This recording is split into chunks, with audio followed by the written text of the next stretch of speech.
mendengarkan murotal kaset itu juga ibadah. Kalau saya memberikan nafkah batin sambil mendengarkan murotal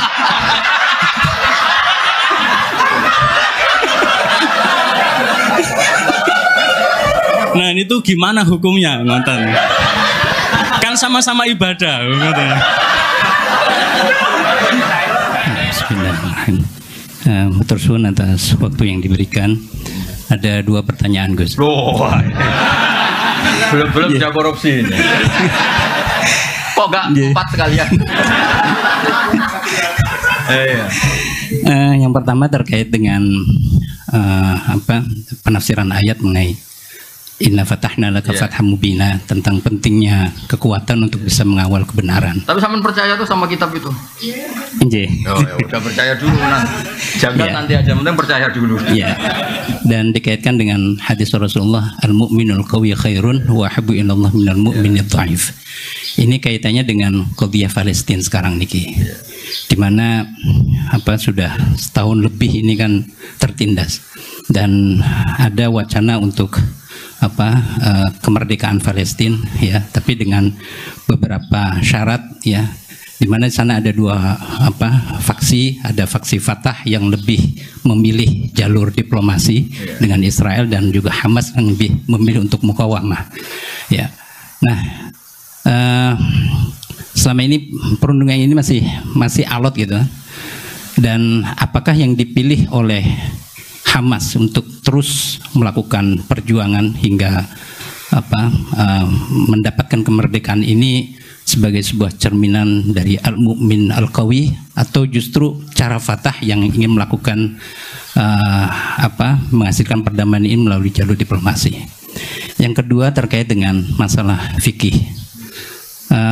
Dari apa yang panjenengan sampaikan tadi panjang lebar, saya menjadi teringat dengan sosok ya Kiai Harismatik ya, Kiai Haji Ahmad Sahal Mahfud.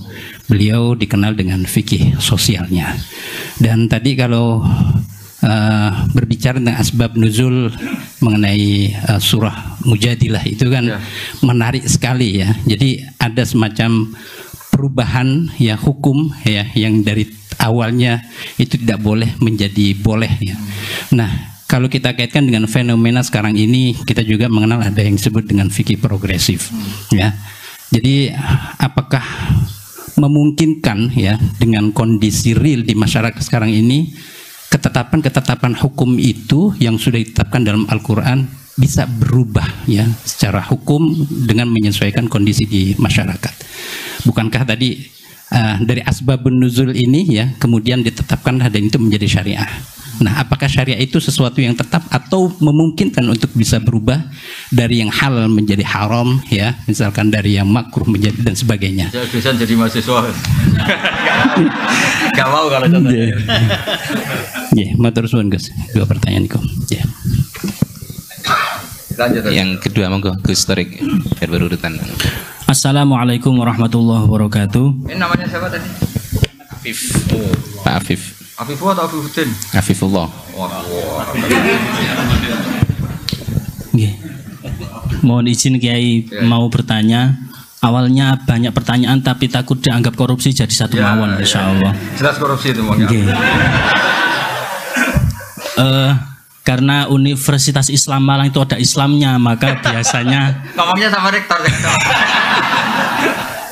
Ada banyak sekali kajian-kajian fikih di dalamnya. Dan dalam kajian fikih kami itu ada kajian fikih as'ilah farodiyah. Jadi segala macam persoalan yang diawali dengan huruf lau, andai gini gitu. Teringat tadi ada kisahnya Handolah, kemudian ada yang ini jima dan lain sebagainya. Ada satu soal farodi yang mungkin niki kami butuh pencerahan dari Bapak Kiai. Itu pengkhayalan kamu. Mboten. Jadi Kanjeng Nabi niku dawuh wa fi bud'i ahadikum shadaqah. Jadi kalau mau sedekah itu enggak harus pakai uang, bahkan memberi nafkah batin kepada istri itu juga termasuk ibadah sedekah ngoten. Istrinya mau ya. Oke. Nah, ada soal farodhi niku ngenten. Itu kan ngasih nafkah batin ke istri kan ibadah. kemudian mendengarkan rekaman. Ya, kalau istrinya nolak berarti nolak ibadah ya maksud tahu. Mboten. Kalau farodinya ngenten yai. Ngasih ibadah, ngasih nafkah batin kepada istri itu ibadah. Nah, kemudian mendengarkan murotal kaset itu juga ibadah. Kalau saya memberikan nafkah batin sambil mendengarkan murotal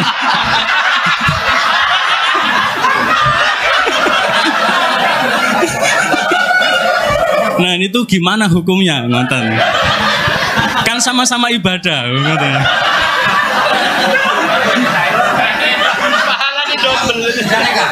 Turun sampun.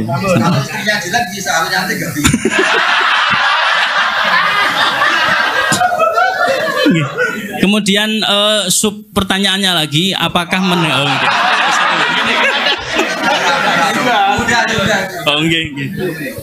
jadi murotal tadi apakah wajib kita mendengarkannya ngonten? Karena rekaman nggih. Oh nggih. Baik, yang terakhir perkenalkan, nama saya Afifuddin dari Fakultas Ilmu Administrasi. Namanya siapa? Afifuddin.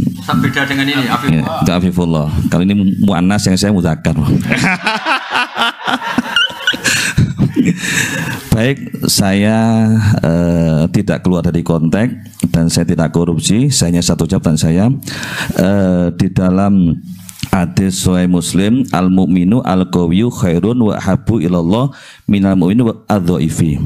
Yang jadi pertanyaan saya adalah bagaimana apabila ada orang kuat punya kemampuan tetapi lebih memilih uzlah seperti yang dilaksanakan oleh Imam Ghazali ketika menjadi rektor di kampus An-Nizamiyah. Kemudian beliau menemukan segala sesuatu yang mengatakan bahwa saya harus lebih uzlah daripada jadi rektor. Saya keluar saja, saya uzlah saja di masjid sampai akhirnya bisa menghasilkan karya yang monumental yaitu Ihya Ulumuddin. Jadi mohon arahan dari Gus Pak. Lebih arahan ke rektor disuruh ngomong yang jelek. Maksudnya ini uzlah, kamu yang rektor. Mohon arahnya Gus. Antara uzlah dengan menjaga kekuatan itu lebih bagus mana? Terima kasih. Begini ya, sesuai kaidah ilmu wala taqfu ma laysa laka ilm ya. Dengerin dulu nih Mas Afifu ya. Sebetulnya masalah Hamas Fatah itu setahu-tahunya kita itu lewat media. Saya ulang lagi, setahu-tahunya kita ini lewat media. Kita nggak tahu persisnya. Yang kita tahu hanya persisnya secara hukum kita harus bantu Palestina dengan segala cara. Dan alhamdulillah Indonesia termasuk negara yang mulai zaman Pak Karno sampai sekarang selalu mengakui kemerdekaan apa? Palestina. Tapi kalau pada level teknis membandingkan Hamas dengan Fatah, saya itu pernah punya buku tentang Yasir Arafat. Ditulis wawancara, penulisnya itu wawancara dengan Yasir Arafat. Kalau baca itu seakan-akan yang masuk akal ya Fatah lewat diplomasi. Tapi melihat sekarang Israel begitu seakan-akan Hamas yang masuk akal. Tapi saya ulang lagi, hal-hal seperti itu setahu-tahunya kita tetap lewat media. Itu kan sama dengan fenomena ormas-ormas keras di seluruh dunia. Kadang-kadang nyun sewu ada penumpang gelapnya yang sedang nggak suka pejabat yang sedang apa jabat. Jadi tidak, ini bukan urusan sudon dan sudon, sama-sama acak secara ilmu itu potensi itu ada. Makanya kita nyari ilmu yang paling aman, bahwa membela dengan segala kemampuan yang tidak punya efek ke Indonesia itu wajib, tapi dengan syarat tidak punya efek ke Indonesia. Karena kita bela Indonesia itu berdoain, karena ini negara kita, bela mereka itu sudah berarti punya efek ke Indonesia. Misalnya gara-gara rakyat Indonesia itu terlalu aktif, mungkin terjadi objek sasaran mereka, kan berarti kan punya akibat ke Indonesia. Terus Qawi itu bisa Qawi visioner. Saya beri contoh, dan ini pasti benar, bukan karena saya ngomong, tapi ini karena hadis sahih. Qawi itu bisa cara visioner, apalagi ini lembaga kampus, lembaga akademik. Sulhul Hudaybiyah itu semua perjanjiannya itu merugikan umat Islam, semuanya. Sampai saking secara fikih itu pasti salah. Saya ulang lagi, secara fikih itu pasti salah, bukan mungkin salah, tapi pasti salah secara fikih lah. Itu sampai Umar tuh tanyanya Nabi itu dari awal sudah, Alasta bi Rasulillah, apa engkau masih Rasulullah? Karena kok semua perjanjian yang merugikan umat Islam kok iakan. Apakah engkau masih Rasulullah? Dan Nabi itu tenang. Ya, saya masih Rasulullah. Nabi ya santai, tidak marah. Tapi kenapa engkau beri kehinaan ke kita dan engkau memberi kehormatan pada orang kafir? Jawabnya Nabi, ana Rasulullah wala yudai adillahu abadan. Saya ini tetap Rasulullah. Itu diantara perjanjian gini, kalau orang Islam masuk kafir itu suruh biarin karena kembali ke habitat. Karena Islam itu asal usulnya kafir, sehingga kalau masuk kafir disuruh biarin. Kalau kafir ke Islam harus dikembalikan karena ini bid'ah. Loh betul, Abu Jahal kalau ngistilahkan Islam itu ila dinin muktadain, agama yang apa? Bid'ah. Semua itu merugikan umat Islam. Terus Nabi hanya minta, sudah turutin semua. Terus kamu minta apa Muhammad? Dari pihak kafir namanya Suhail bin Amr. Saya minta ruang diskusi tentang Islam dan kafir itu dibuka seluas-luasnya. Dan tidak ada halangan, diskusi terbuka. Oh enggak masalah Muhammad, diskusi saja. Itu perjanjiannya 10 tahun, hudnah itu genjatan senjata. Ini ketok, Qawi itu bisa visioner. Ternyata apa? Setelah diskusi terbuka, gimana? Tuhan satu sama banyak itu rasional mana? Ya rasional satu, masa Tuhan banyak? Tuhannya Allah dengan Lata Uzza rasional, ya rasional Allah. Lata Uzza kok Tuhan gimana? Dia hanya batu ini. Kalau Abu Jahal sama Muhammad ya bener, Muhammad Abu Jahal ora tahu bener. Walhasil semua diskusi itu akhirnya mereka menyimpulkan dari diri mereka sendiri kalau mereka itu alal batil. Gak sampai 2 tahun mayoritas orang Mekah itu menyatakan Islam. Itu kata sarah-sarah hadis Nabi itu coro sekarang menyelipkan satu hal yang nanti positif selamanya. Mergo Nabi pede kalau diskusi itu terbuka pasti orang tahu mana yang hak mana yang batil. Ya sama, ada orang yang mengusulkan kalau Palestina itu masuk komunitas internasional dengan cara diplomatik. Sekarang misalnya Perancis sudah ngakui. Dunia itu pasti menolak kebiadaban. Soal waktunya terserah Allah, tapi tetap trennya itu menolak kebiadaban. Jadi itu pentingnya Qawi secara visioner. Kayak tadi yang saya utarakan tadi. Saya ini manusia, saya tentu punya nafsu, punya selera, punya keinginan. Tapi sudah saya hitung. Kalau saya misalnya mau jadi dokter honoris causa atau mau jadi rektor misalnya, itu kan orang masa tanya fikih seruwet itu.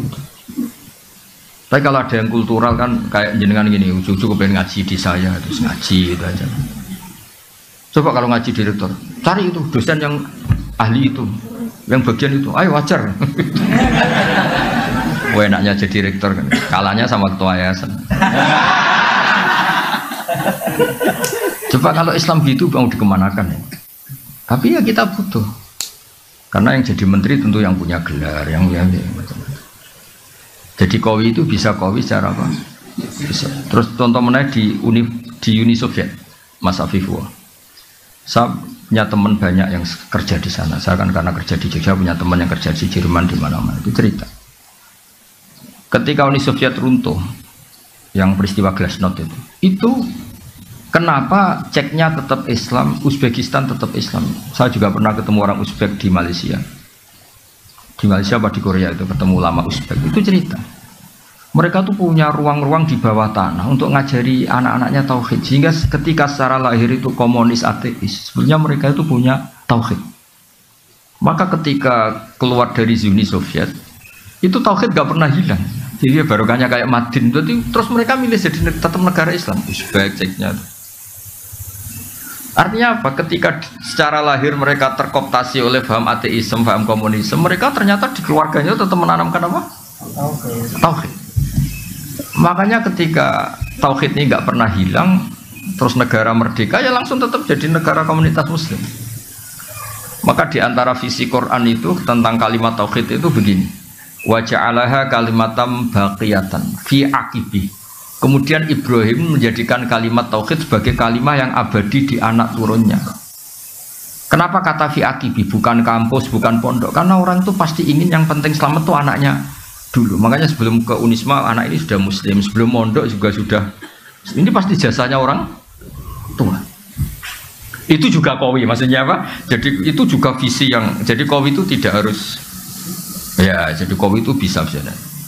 Ya kayak orang dosen-dosen ini kan kalau di rumah tidak qawi, tapi setidaknya berangkat sepatunan, dasinan, paling enggak kan kelihatan enggak nganggur gitu. Ternyata apa? Di rumah disuruh istri, di kampus disuruh rektor. Itu qawinya di mana kan enggak ada. Enggak ada. Iya. Qawinya ya tadi dilihat tetangga, wah keren dosen itu. Lah akibat dari nasibnya gitu, yang penting dasinya ditata rapi, sepatunya ditata, itu satu-satunya harga dirinya ya itu. Ya itu juga qawi gitu loh. Kan lumayan ada tahapan hidup gak dianggap pengang. Jangan tanya penghasilan, yang penting nggak nganggur dulu. Lalu ada orang sering marah sama istrinya sampai mempertimbangkan mau dicerai. Itu gak cerainya karena tanya saya, Gus, istri saya kebangetan pas saya cerai. Status kamu punya istri sudah keren karena tidak jomblo. Kalau kamu ceraikan tidak keren, jenenge duduk. Yo, tangan-tangan tetap untung. Tangan-tangan punya istri tetap untung. Karena ini duduk ya ora kepenak kata saya. Ya kecuali istri kamu yang menceraikan lewat Rafa, gimana lagi gitu. Terus tadi yang dari jenengan tanya apa tadi? Murotal lah. Kalau ngawur kira-kira. Maksud saya gini, ngawur, tanyakan pakar psikologi. Memangnya mungkin orang sengawur kamu nikmati istri kemudian iya, makanya saya tadi bilang kalau istri kamu cantik itu mungkin pertanyaan itu tidak muncul.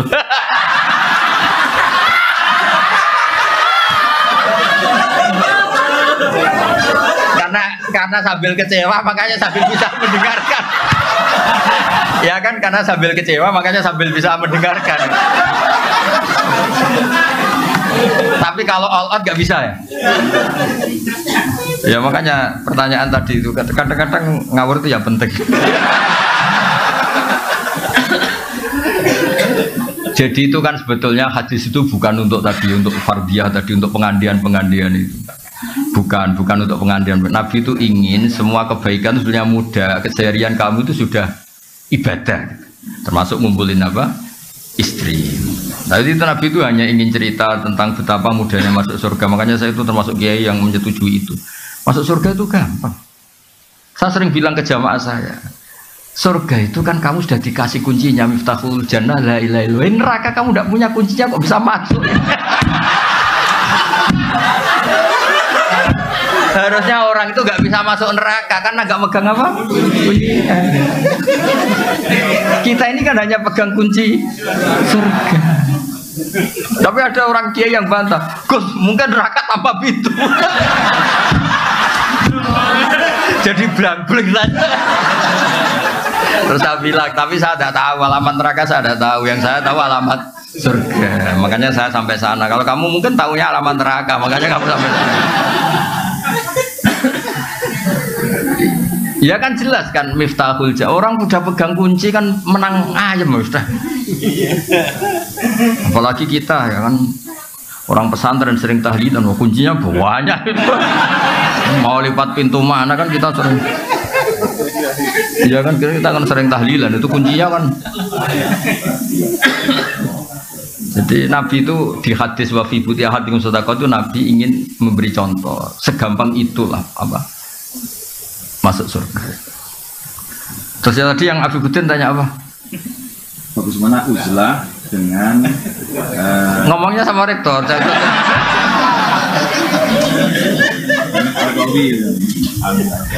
Saya termasuk yang sudah uzlah, tapi tadi karena tetap punya kesadaran kitmanul ilmi itu dosa dan tabligh itu wajib. Makanya tak genti, saya ngaji Rebo itu ya kayak saya nemuin jenengan. Saya sering cerita ke anak-anak saya uzlah itu enggak kena hisab Allah, karena praktiknya saya kalau urusan ilmu itu saya nerima tamu tapi hanya urusan ilmu. Kalau tamu-tamu apalagi adat NU itu kadang kan kacau itu. Maksudnya kacau gini, kiainya itu istrinya satu, kadang tanya, Gus, doain saya istri 4 tuh rukun semua. Aduh. Terus ada kiainya tuh karuan miskin, nggak punya pom. Saya sering punya tamu, nggak, Gus saya ini punya pom 2, doain laku semua. Itu kan bikin kiainya ngenes, kiainya aja nggak punya pom.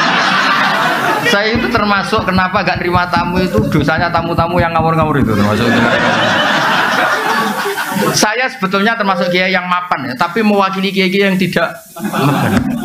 Tuh sering kiai-kiai kampung komplain saya. Gus bener jenengan Gus, kadang kitamu jangan kurang ajar terus ngerti aku melarat. Iso kon ndongakno pome, wong aku tuku bensin wae utang. Jadi kadang-kadang kiai-kiai desa mau gue jimat tok disangoni 1.000, iki ndongakno toko kularis ngene-ngene lho. Itu kan pamer halus loh, sebetulnya itu pamer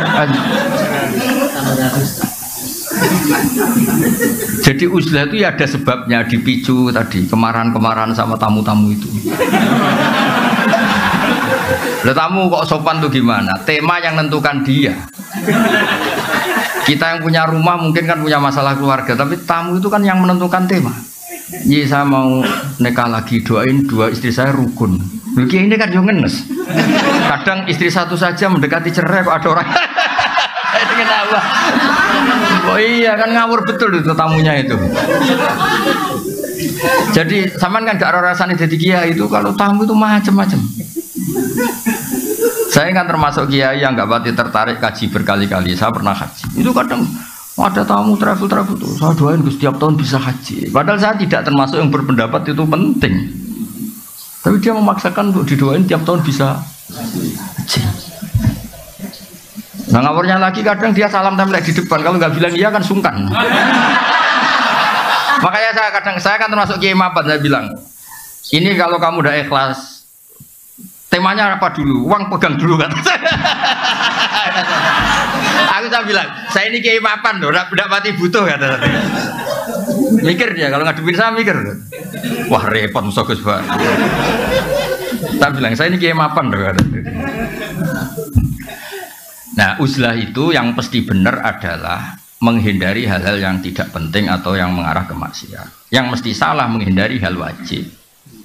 Maka cerita yang Imam Ghazali keluar dari Nidhamiyah itu belum Anda teruskan. Sebenarnya Imam Ghazali setelah uzlah dan beliau menulis Ihya itu digojlok sama guru-gurunya yang wali-wali itu. Beliau mengalami kasyaf, digojlok gini. Enak-enakan kamu di sini. Dulu orang-orang baik itu wa'udhu fisabili, disakiti ketika berjuang belain saya. Nabi ditanya orang-orang Bedui, kadang menyakitkan pertanyaannya apa. Kalau kamu di sini enggak mengalami wa'udhu fisabili, makanya terus beliau kembali tapi tidak jadi rektor, terus bikin madrasah 2, yang depan madrasah fikih, yang belakang madrasah tasawuf, khonikoh namanya itu. Jadi akhirnya beliau kembali tapi enggak jadi apa rektor, tapi tetap apa ngajar. Jadi kalau ke depan tuh ngajar apa oke, kalau belakang ngajar thariqah kalau di Indonesia. Jadi nak neguri istighosah, nak ngarep hada halal, hada haram. Kira-kira. Jadi saya juga melakukan itu. Saya ini sudah uzlah, tapi kalau ada ngaji saya tetap ngaji. Saya tuh kalau ngaji Jalalain itu setengah 12 sampai setengah 4 biasa saya berjam-jam. Karena ngafaroi saya sudah tidak bisa nerima tamu. Tapi saya pastikan asal usul pemicunya itu tamu-tamu tadi yang saya sebut itu. Saya tidak pernah berdoa mereka dimaafkan Allah, sudah gak apa-apa. Dimaafin apa enggak gak penting. Tapi saya yakin Allah itu memaafkan itu. Sudah gak usah didoain tapi nanti Allah maafkan. Karena kelirunya juga keliru-keliru yang lucu aja. Saya pernah marahin tamu sampai sekarang ingat, dan marah saya pasti didengar Allah meskipun saya ada perempuan. Gak yang jadi. Ada tamu, anaknya itu ganteng resi. Ini penting, kata ganteng juga penting karena ini kasusnya dia itu gak punya apa-apa. Dia ganteng resi. Tanya. Kebetulan pas surup, orang Jawa kan sandiolo. Surup itu kan sandiolo. Surup-surup saya itu masih open house pas itu, masih nerima tamu. Gus, saya dari daerah ini gini-gini. Kebetulan orang Padi yang sekarang baru rame itu, kebetulan dia orang tapi ya kebetulan aja. Gus, gimana hukumnya lelaki yang marah sama istrinya terus bilang kamu itu tidak istri saya? Saya pertama masih datar, sekitar tahun 2006 kalau kan, masih terbuka. Bapak baru wafat, saya ngiai kan baru 2005, yang ngiai beneran resmi itu. Bapak wafat 2005, terus belum wafat beliau ke Jogja minta saya pulang. Jadi bapak saya itu meninggalnya tertib sekali. 1 bulan sebelum meninggal itu kayak sudah kerasa. Wes, mulai hak ngenteni aku. Alhasil terus, gimana hukumnya suami yang bilang istrinya kamu tidak istri saya ketika marah karena kecewa. Saya masih datar, Pak Rektor.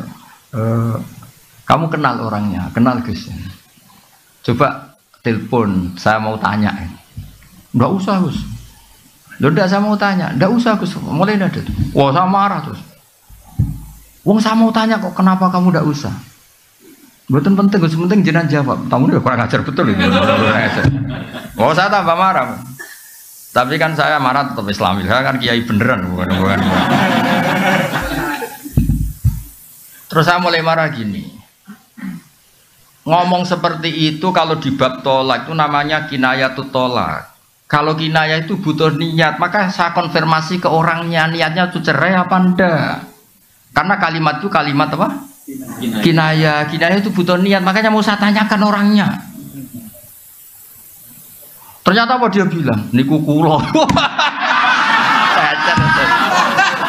Terus dia cerita, saya ini santri ganteng Gus, untuk neng. Jadi saya itu getun ngomong gitu, karena saya jadi Gus ya karena dapat dia. Jadi dia bilang saya santri ganteng terus dapat nengnya. Kalau cerai betul Gus, nasib saya selesai. Ya jenis Gus naturalisasi tadi.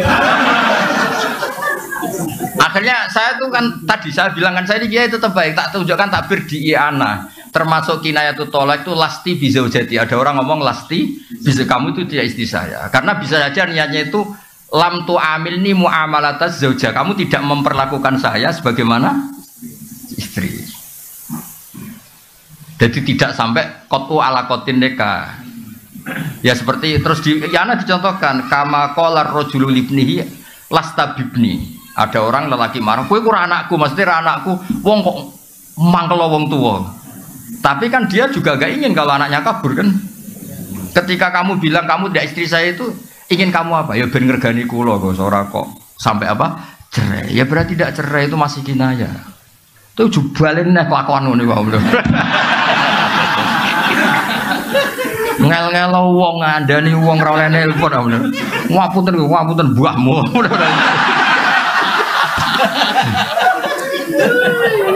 Sampai situ masih baik. Coba orangnya telepon, mau saya tanya. Karena ini urusan kinayah kan tahtaju ilan niyah.